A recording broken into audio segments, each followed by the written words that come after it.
Boy, when you were in school, there were times where the teacher would hand out the assignment, and before they gave instructions, you sped through the assignment and completed it. Let's say you did complete it, or you started doing a very specific section that was very easy to you. But upon hearing the teacher's instructions, you hear that the work you did was unnecessary. They said, oh, we're only doing evens.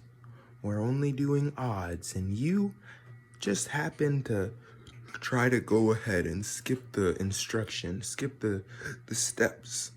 Well, this is applicable to real life. There's this idea of people who are intellectually inclined or physically inclined. A lot of the time they will lean into it. Like the Tower of Babylon, it gets to an extreme and it erupts, it bursts.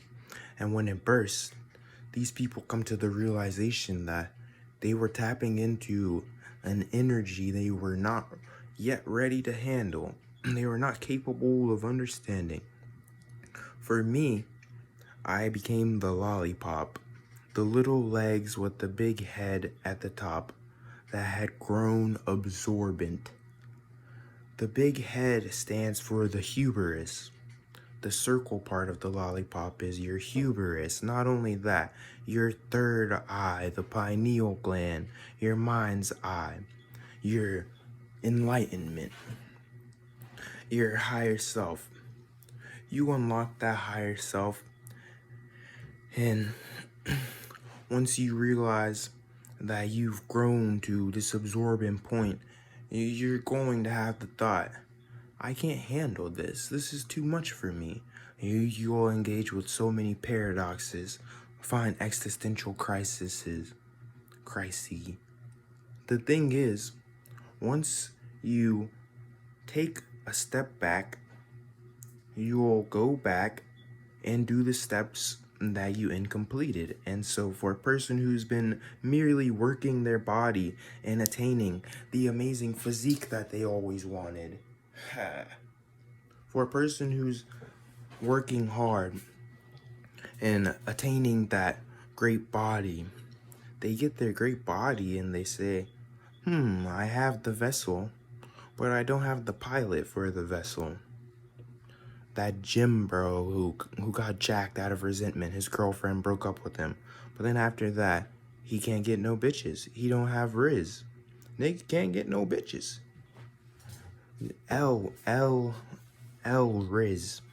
And basically, that person, they have to realize, wow, my mind isn't there. I haven't matured my mind enough. You see, they explain it as a pyramid. You're a conductor, you are an antenna, and therefore you have a physical base, which is required to pull energy. So you eat food, you get calories from it. You're sad, your friend makes you laugh, your mood starts to change a little bit. You're feeling very negative, and then you're like, you know what? I'm not going to do it today. I'm not going to go down this negative, depressed route. And you start doing something that takes you out of it, and then you have a great day. Once you realize that 2 and 2 go together, then it's completely different from just having one unlocked. And like I said, for me, it was the mind, it was my hubris. But everyone's going to get to that boiling point if they skip the steps. And it's not only that you have to go back now and merely complete the steps. For example, I say I have half of it complete. My mind is on a mature level. I am listening to my higher self most of the time. But I don't have the physical body that I need in order to properly receive energy and release energy. I don't have full control of my body. I feel physically weak.